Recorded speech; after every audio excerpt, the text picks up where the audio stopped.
há uma canção que demonstra a minha paixão pelo meu Rei e meu Senhor. O termo certo nem seria paixão, porque paixão é sofrimento, paixão é descontrole, é amor. Aí seria a palavra correta mesmo, seria amor. Mas no cântico que eu estou dizendo, são poesias e o camarada bota. É aqui, né?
oração. Senhor, obrigado por tuas maravilhas, obrigado pelos teus feitos no meio do teu povo e por tua grande salvação que o Senhor nos deu.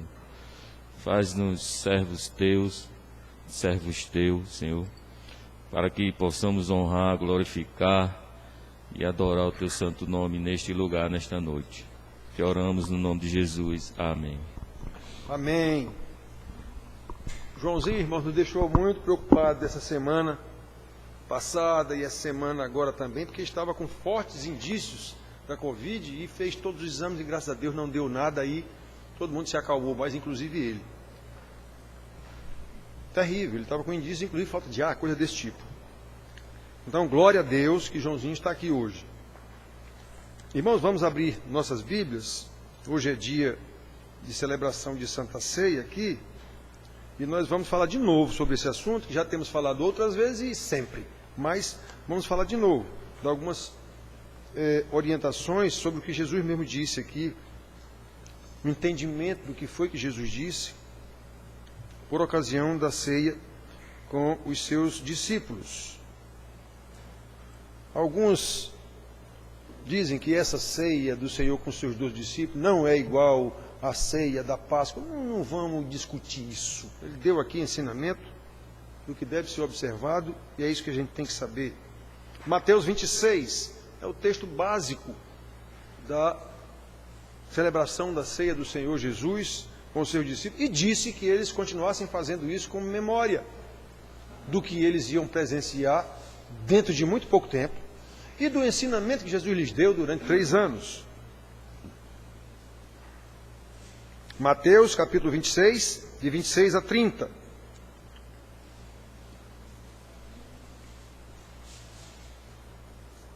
Diz assim o texto: enquanto comiam, tomou Jesus um pão e, abençoando-o, o partiu e o deu aos discípulos, dizendo: tomai e comei, isto é o meu corpo.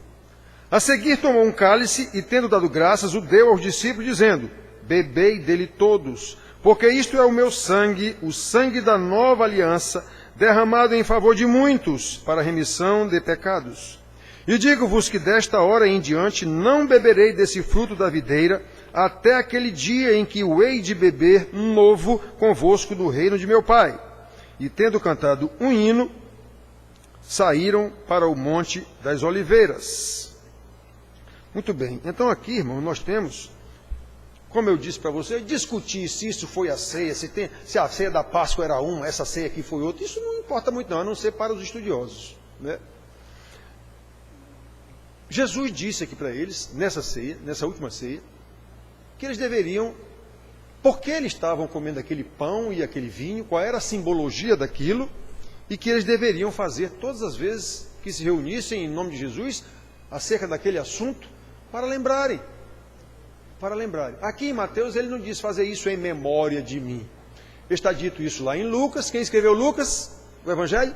Lucas, que era discípulo de Paulo. E Paulo lá aos Coríntios também diz isso. Fazer isso em memória de mim. E Paulo diz, o que eu digo para vocês eu recebi do Senhor. Então não vamos questionar se Jesus disse isso ou não disse. Paulo disse que ele disse. Muito bem. Então, irmãos, como eu já disse, vamos ver de novo esse texto aqui. O que é que Jesus quis dizer, por exemplo, com isto é o meu corpo, isto é o meu sangue? Frase que deu origem a tantas heresias que perduram até hoje. Nós temos as mais conhecidas, que são a transubstanciação, que diz que o pão e o vinho, hoje, sintetizado numa hóstia, aquilo vira, se transforma no corpo de Cristo na hora do sacrifício da Santa Missa. Nós sabemos disso. Acontece ali um milagre naquele momento em que aquela hóstia é realmente o corpo e o sangue de Cristo, a transubstanciação. Então isso foi invenção da Igreja Católica. Aí depois nós temos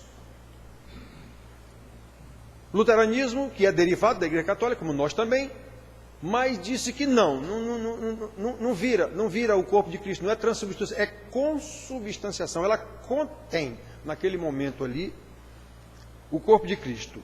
Cristo está presente naqueles elementos da ceia, o pão e o vinho. Ora, Jesus mesmo afirmou, como nós vimos na pregação do domingo passado, e eis que estou convosco todos os dias até a consumação do século. E não apenas em horário de ceia ou qualquer um outro evento. Não foi eu estou convosco quando vocês se reunirem em meu nome. Não foi isso, ele disse estou convosco todos os dias até a consumação do século. Então não tem essa história de eu vou para a casa do Senhor que Jesus está lá. Que história é essa? Que história é essa? Eu separo perfeitamente o que é sagrado e o que é profano. Que história é essa? Isso é invenção da Igreja Católica. A vida de um crente é sagrada o tempo inteiro. Ainda que seja jogando futebol, namorando, assistindo a um bom filme, o que seja.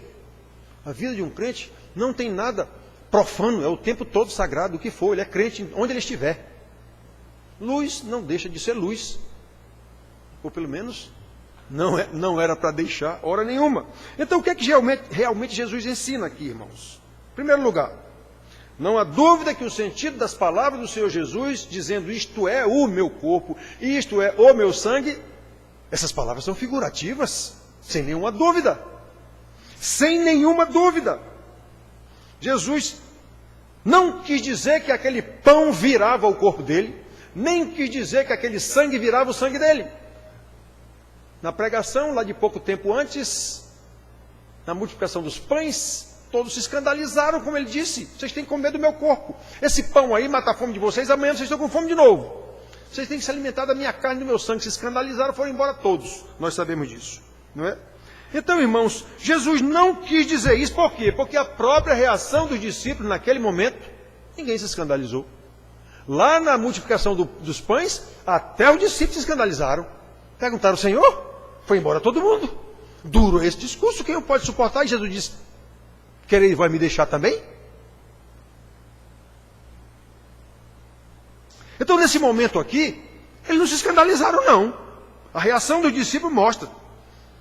Discípulos todos judeus, que foram ensinados desde a infância que não se pode comer carne com sangue, nem a carne com sangue. Imagine beber meu sangue. Isso está lá em Levítico 17, está em Deuteronômio capítulo 12, a repetição da lei. Não comerás a carne com sangue, porque a sangue é vida. O sangue deverá ser derramado na terra. Por isso, irmãos, no episódio da multiplicação dos pães, repito, o povo ainda não tinha entendido isso. Quando viu Jesus dizer, vocês têm que comer minha carne e beber do meu sangue, todos foram embora. Lá em João 6, diz que todos o abandonaram. E até os discípulos perguntaram, Senhor, esse negócio aí que o Senhor disse não dá para aguentar mesmo não. Querem ir embora também? Mas nesse momento da Santa Ceia, a narrativa bíblica não demonstra que eles tiveram qualquer estranhamento com as palavras de Jesus. Tomai e comeis, isso é o meu corpo. Jesus estava dando pão para eles. Tomai e bebeis, isto é meu sangue. Ele estava dando vinho para eles. Eles não tiveram qualquer estranhamento, não. Eles não viram qualquer mudança naquele pão que continuou sendo pão. Não viram qualquer mudança naquele vinho que continuou sendo vinho. Exatamente um outro elemento de prova na hora que nós participamos da Santa Ceia. Todo mundo sabe que esse pão é pão. Comprado por Paulo ali na padaria. Vinho comprado por Paulo ali no supermercado. Nossos sentidos percebem claramente a visão. Eu estou vendo que é pão. Eu estou vendo que é vinho. O tato. Eu estou pegando, é um pão. Se é massa fina ou massa grossa, até isso você percebe. O vinho, se é de boa qualidade ou é um xarope. A gente percebe isso no paladar. A gente percebe isso no paladar. Não há nenhuma dúvida. O olfato, aquela massa do pão, você sente. O cheiro do vinho, você sente. Não mudou nada. Não mudou a essência de nenhum desses dois elementos. Continua pão e vinho, representando o corpo e o sangue de Cristo. Quantas vezes Jesus usou esse caráter figurativo nas suas declarações, como eu disse ainda agora? Eu sou a luz do mundo. Que luz? Pois é, mas eu sou a luz do mundo. O que é que ele está dizendo? Quem andar após mim não andará em trevas. Que trevas? Nós estamos num mundo aqui. Tem treva por acaso? Todo mundo sabe que dia é dia, todo mundo está aí de 6 da manhã a 6 da tarde, não tem treva nenhuma. Jesus está falando das trevas do pecado. Meu Deus, a gente tem que entender que a Bíblia trata de coisas espirituais, embora essas coisas espirituais se manifestem de forma material na nossa vida. Por isso que eu digo, crente não tem nada profano, crente tudo é sagrado. Eu sou a porta das ovelhas, Jesus não é a porta coisa nenhuma. Mas o que ele quer dizer? As ovelhas do meu Pai entrarão no aprisco para estarem em segurança através de mim. Eu sou a porta. Eu sou o caminho, Jesus não é caminho, coisa nenhuma. O que é caminho? Nós sabemos o que é caminho, um lugar por onde a gente anda. Então Jesus está dizendo, venham atrás de mim, que vocês vão bater no céu. Sigam-me, eu sou o caminho. Eu sou a videira verdadeira. Jesus é lá a videira, coisa nenhuma. Mas a parábola, eu sou a videira, meu Pai é o agricultor. Os galhos que não darem fruto, ele cortará e lançará no fogo. Os galhos que permanecerem em mim, como ele está cuidando, esses galhos vão dar fruto. De que é que o homem está falando? De vida, de salvação e vida de santidade. É só disso que ele está falando. Então, irmãos, o mestre apenas estava ensinando, como ele sempre fez, usando parábolas, usando metáforas, ensinando a quem? Aos seus discípulos. Por isso, ensinando aos coríntios, Paulo que diz que recebeu do Senhor, lá na ceia dos coríntios, que era uma bagunça, ele diz a mesma coisa. Porque eu recebi do Senhor o que também vos entreguei, que o Senhor Jesus, na noite em que foi traído, Paulo não estava lá não, mas ele disse que o Senhor disse isso para ele. O Senhor tomou o pão e, tendo dado graças, o partiu e disse, isto é o meu corpo que é dado por vós, fazei isso em memória de mim. Aqui não está escrito isso, fazer isso em memória de mim não, mas Paulo está dizendo que Jesus disse isso. Por semelhante modo, depois de haver ceado, tomou também o cálice, dizendo, esse cálice é a nova aliança do meu sangue. Fazei isso todas as vezes que o beberdes em memória de mim. Por que Paulo ensinou isso? Porque aqueles coríntios, que não eram judeus, eles estavam participando da ceia nos modos do bacanal que eles sempre fizeram. Enquanto gentios, gregos, ou romanos, ou o que fosse. Eles tinham essa ceia comunitária, chamada de ágape, isso era cultural lá, que terminava em bacanal, inclusive sexual. Tudo bêbado. Isso era normal naquela época, fazia parte da cultura. Aí Paulo está dizendo, não é assim a ceia do Senhor. Lá nos Coríntios tinham pessoas ricas, ou pelo menos abastadas, que estavam bebendo, está lá dizendo para se embriagar. E outros lá chupando o dedo sem ter um pão para comer. Então Paulo admoesta, o que admoesta? Chama a atenção, repreende, no sentido de ensinar, para que ele celebre a ceia de forma correta, com discernimento. Por isso que ele diz lá nesse mesmo texto aqui, quem comer e beber sem discernimento, comerá e beberá juízo para si mesmo. Eu creio que nesse momento ele estava lembrando de Judas. Judas comeu do pão e bebeu do vinho que Jesus deu a ele. Quando ele bebeu do vinho, está escrito, entrou nele Satanás e ele foi fazer o que tinha que ser feito. Então, acho que foi daí que Paulo tirou. Quem come e bebe sem discernimento, está comendo e bebendo juízo para si. Então, irmãos, olhem só. Nós temos que ter discernimento, e discernimento é fruto do conhecimento, eu insisto. Para ter discernimento, eu tenho que saber, eu tenho que estudar, para poder discernir uma coisa da outra.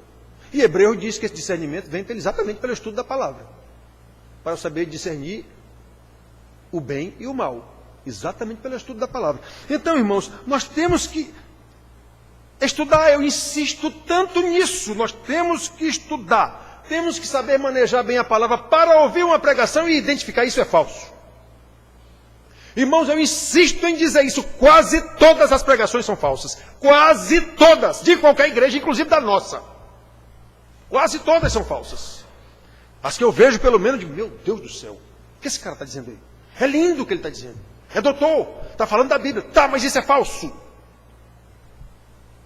Isso é falso. Ele está colocando a gente como senhores de Deus. Deus só serve para nos abençoar. Isso é falso. Então, irmãos, eu insisto nisso. Precisamos manejar bem a palavra de Deus. E isso só é possível com estudo diligente, esforço, estudo, para que não incorramos em erros doutrinários de achar que a Santa Ceia tem algum poder. O que tem de irmão que só vem na igreja no dia da Santa Ceia, achando, bom, eu vou para a Santa Ceia porque eu vou ser abençoado.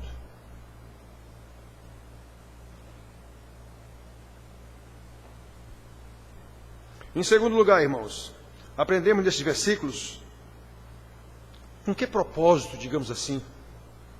Qual foi o objetivo pelo qual a ceia do Senhor foi celebrada ali e deve ser celebrada como o Senhor Jesus mandou? A ceia do Senhor, como muitos ensinam, inclusive a igreja católica, que é a maior igreja, não é um sacrifício. A missa não é um sacrifício, coisa nenhuma. Não há nenhuma oferenda na hora da Santa Ceia a ser oferecida, coisa nenhuma, sacrificada. Jesus não está sendo morto de novo aí não, coisa nenhuma. Como é ensinado, não há nenhuma oferenda não. A não ser nossas orações de louvores e ações de graças por tão grande salvação. É isso que a ceia simboliza. Não há nada misterioso na ceia do Senhor. Como lemos, foi Ele que ordenou para que seja um memorial. O que é memorial? Trazer a lembrança. Um memorial contínuo do sacrifício da sua morte, por causa dos nossos pecados, até que Ele volte, versículo 29. E digo-vos que desta hora em diante não beberei desse fruto da videira, até aquele dia em que o hei de beber novo convosco no reino de meu Pai. Atenção, irmãos. Vamos lembrar aqui um trocadilho. A ceia deve ser um memorial contínuo, como Jesus disse. Façam isso todas as vezes. Um memorial contínuo da sua morte, do sacrifício vicário de Jesus em nosso lugar. E não um sacrifício contínuo da morte de Cristo a cada missa, como é ensinado pela maior igreja cristã. Percebe a diferença? Não é...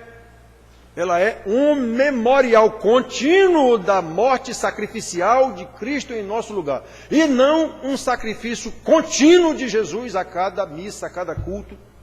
Não é isso. É por isso que a ceia, ela é um meio de graça. É Jesus relembrando, fazendo a gente relembrar o que foi que aconteceu.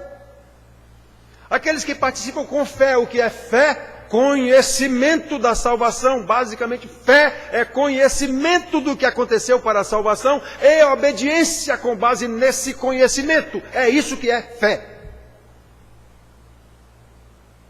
Os benefícios que ela concede à Santa Ceia são espirituais e não físicos. Isso não enche meu bucho, como a gente disse aqui na Paraíba.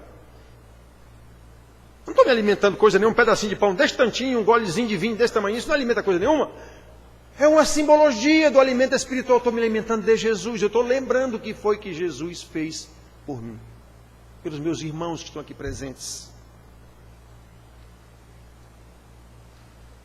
Logo, meus queridos irmãos, o mero ato formal de participar da Santa Ceia, o mero ato formal de comer esse pãozinho e beber esse vinhozinho, será completamente inútil na esfera material e extremamente prejudicial na esfera espiritual. Como Paulo diz, quem comer e beber sem discernir, está comendo e bebendo juízo. Então, repare bem o que é que significa participar da ceia do Senhor sem ser crente de verdade, sem saber o que foi que aconteceu ou por que eu estou participando disso. Materialmente não serve para nada. Um pedacinho de pão desse tamanho, um copinho de vinho desse, mas não serve para nada no sentido material. Você não se alimenta de nada aí. E no sentido espiritual é juízo.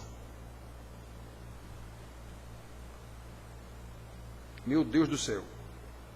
A finalidade da ceia, portanto, é fazer-nos lembrar, mediante elementos tangíveis, um pão como Jesus deu aos seus discípulos, um vinho como Ele deu aos seus discípulos. Lembrem, esse pão é o meu corpo, esse vinho é o vinho da aliança, é o meu sangue.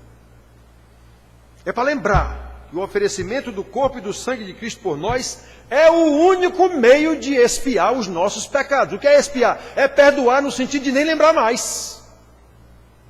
É isso que é expiar.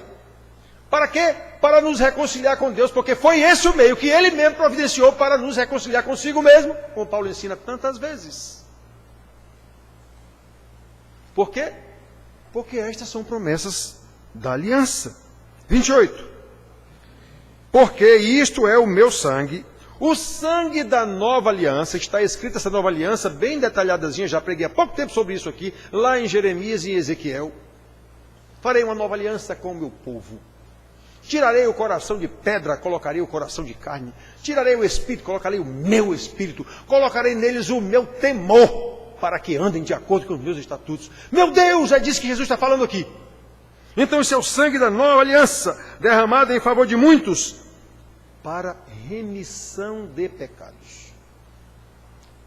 Para nos livrar da maldição, da morte, do pecado, do inferno, do diabo, para nos livrar de nós mesmos, pecadores miseráveis. O seu propósito é ajudar a nossa fé tão pequena, por isso que isso deve ser repetido, de vez em quando, para lembrar, para que tenhamos um relacionamento cada vez mais íntimo com o Senhor.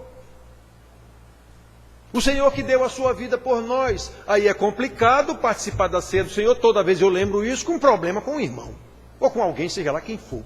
É complicado, por isso que Jesus contou a parábola do devedor incompassivo. O cara foi perdoado por uma dívida lá que ele não tinha condição de pagar, nem vivendo 100 vidas. Aí encontrou um devedor dele de 10 contos, pegou o cara pelo gogó, ou você me paga, ou... O cidadão foi perdoado de uma dívida que ele não tinha condição nenhuma de pagar, aí não perdoou o outro 10 contos. É isso aí, irmãos. Nós não temos condição nenhuma de pagar a nossa dívida com Deus. Só Ele mesmo nos perdoou, lançando o nosso débito sobre o próprio Filho. Pois é. Como é que agora eu não perdoo alguém que é um desafeto meu, seja qual for o motivo? Não interessa se o que o cara fez foi mal mesmo para mim, se eu tenho razão. Sim, eu tenho razão, mas acontece que o meu Senhor me mandou perdoar. A vingança pertence a Deus.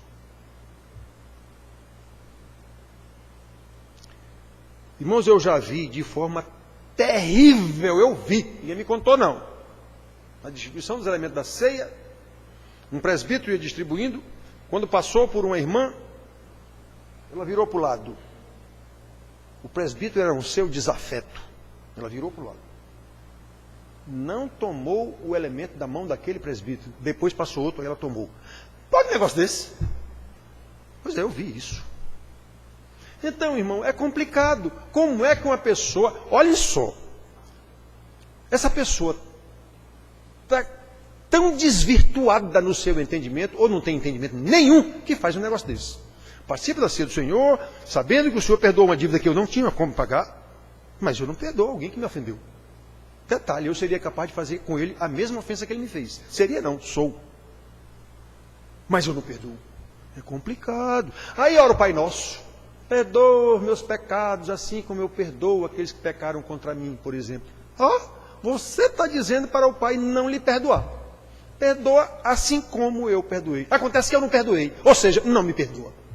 Senhor, não me perdoe, porque eu não consigo perdoar fulano. É isso, irmãos, a oração do Pai Nosso. A oração do Pai Nosso é uma terrível maldição para quem não entende o que é que está dito ali. Muito bem, irmãos. Nós participamos da Santa Ceia com uma atitude de total humilhação e humildade diante do nosso Senhor, porque aí nós estamos vendo que o nosso entendimento será mais profundo do que foi que o Senhor fez por nós. Quando nós lembramos que os nossos pecados foram a causa do sacrifício de Deus na pessoa do Filho, não foi o sacrifício de qualquer um. Quando nós lembramos disso, a nossa fé será fortalecida, é por isso que isso tem que ser repetido. O nosso amor será aumentado e o nosso amor a Deus se evidencia no amor ao próximo. Não há como eu amar a Deus sem manifestar esse amor no próximo. A nossa esperança será avivada. Eu sei que eu estou num mundo corrompido, eu sei que eu estou num país corrupto pela própria natureza. Tudo é corrupção, inclusive a igreja. Sim, mas eu sei que o Senhor está no controle disso. Eu sei que eu sou do Senhor. Cada vez que eu participo da Santa Ceia, a minha fé, a minha esperança aumenta. Vem, Senhor Jesus, eu estou te esperando. Me ajuda, Senhor, enquanto eu estiver aqui. Enquanto o Senhor não vem, me ajuda. Senão eu não posso. Olha, irmãos, essa é a graça recebida na ceia. Uma graça que nos aproxima mais do nosso Senhor Jesus. Em terceiro lugar, nós aprendemos nesse texto lido que todos devem participar da ceia do Senhor. Já vi irmãos aqui na nossa igreja. Vocês sabem que eu sempre estou de olho fechado quando eu estou prestando mais atenção nas coisas, mas às vezes eu estou com o olho aberto e vejo um irmão aí que a ceia passa, os elementos passam e ele não toma. Porque ele acha que naquele momento, por algum motivo, ele é indigno. É mesmo, não é só naquele momento não, é sempre. Você é indigno sempre de participar da ceia do Senhor. Mas pela dignidade do Senhor da ceia, ele mandou participar. Então, se você acha que tem algum pecado que o impede de participar da ceia naquele momento, ao não participar da ceia, você cometeu outro pecado, piorou a situação. Então era melhor se humilhar diante do Senhor e dizer: Senhor, eu vou reparar aquele negócio. Eu vou participar da ceia com esperança, com fé, sabendo que o Senhor vai me ajudar a resolver aquele problema. Eu vou participar. O Senhor não deu para Judas? Judas não estava ali, já vinha maquinando isso há mais tempo? Não já tinha recebido os 200 denários lá do homem para trair Jesus? Foi, ele participou da ceia. Sabe quem serviu ele? Jesus. Que coisa tremenda, irmãos. Que coisa tremenda.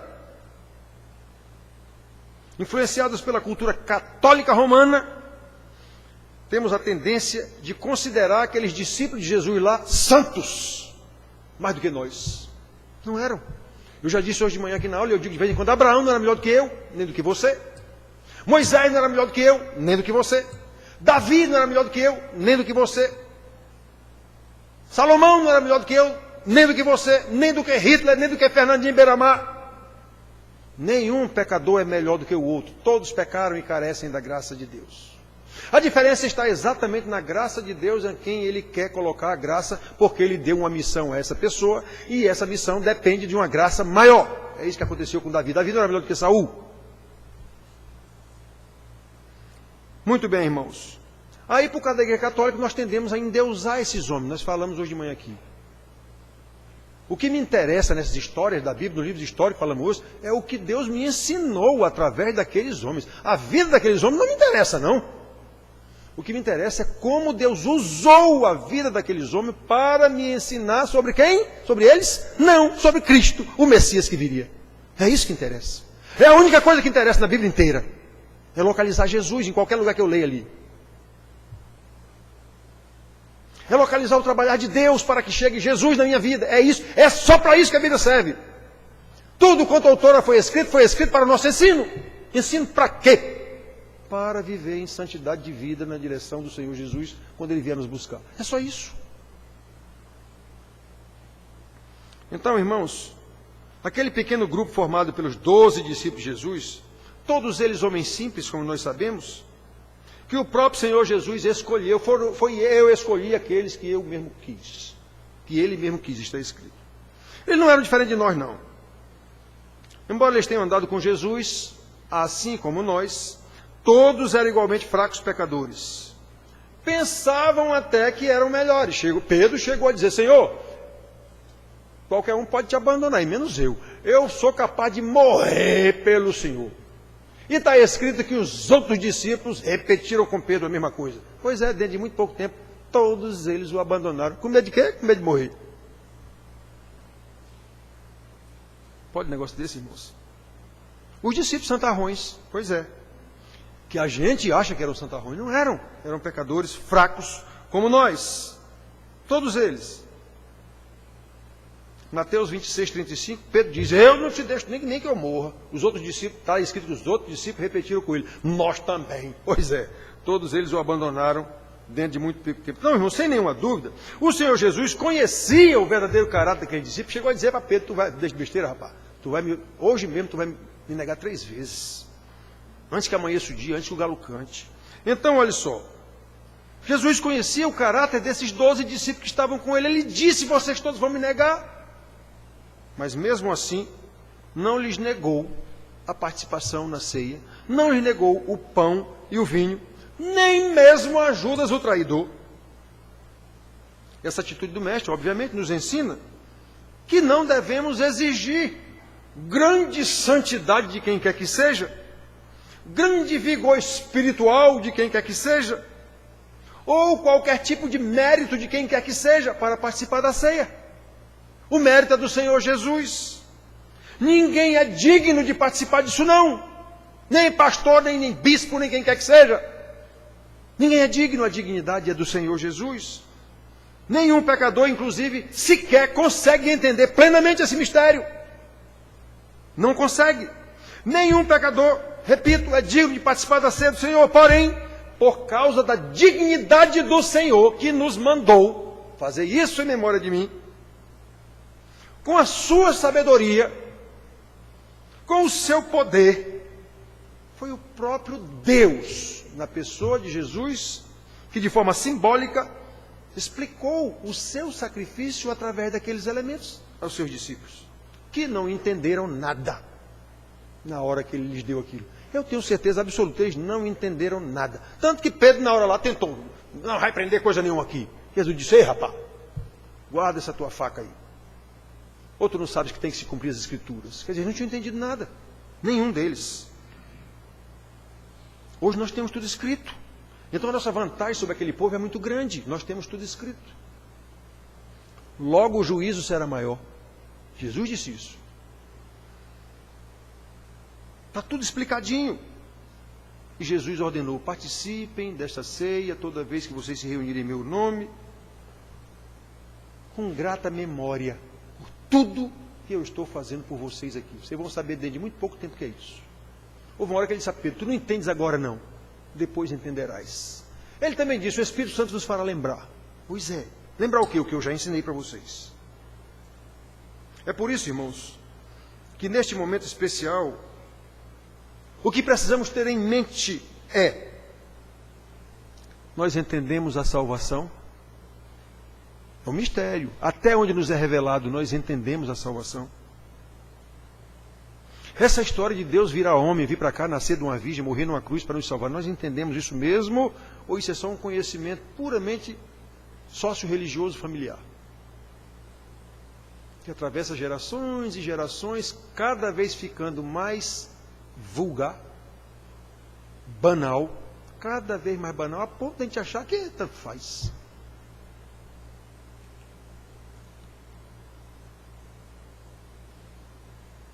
Ah, meu Deus do céu, tem misericórdia de nós. Então, irmãos, nós entendemos isso.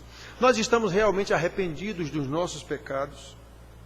Nós realmente amamos a Cristo e manifestamos esse amor no próximo. Não há outro jeito de amar. Como João diz, quem diz que ama a Deus a quem não vê e não ama seu irmão a quem vê, é mentiroso. Às vezes eu digo isso aqui para os irmãos, isso é hipocrisia. O irmão sai daqui aborrecido comigo, porque eu chamo ele de hipócrita. Eu não, a palavra. Nós temos o desejo sincero de servir ao nosso Senhor. Obviamente esse serviço obrigatoriamente será materializado no serviço ao próximo, não há outro jeito.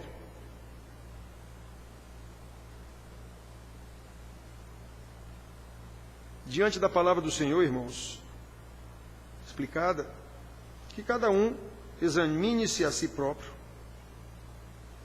e rogando a presença constante do Senhor em nossas vidas, e não somente numa hora do que nós imaginamos que tem algum poder.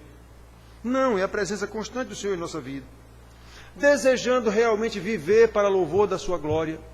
Por isso nós participamos da ceia, para reavivar isso de vez em quando nós participamos. Meu Deus, que grande mistério é esse que o Senhor me revelou.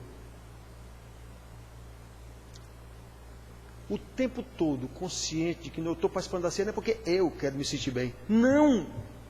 É para aumentar minha fé, é para aumentar minha comunhão com os irmãos, é para aumentar minha vida de santidade, sempre para louvor da glória do nosso Senhor.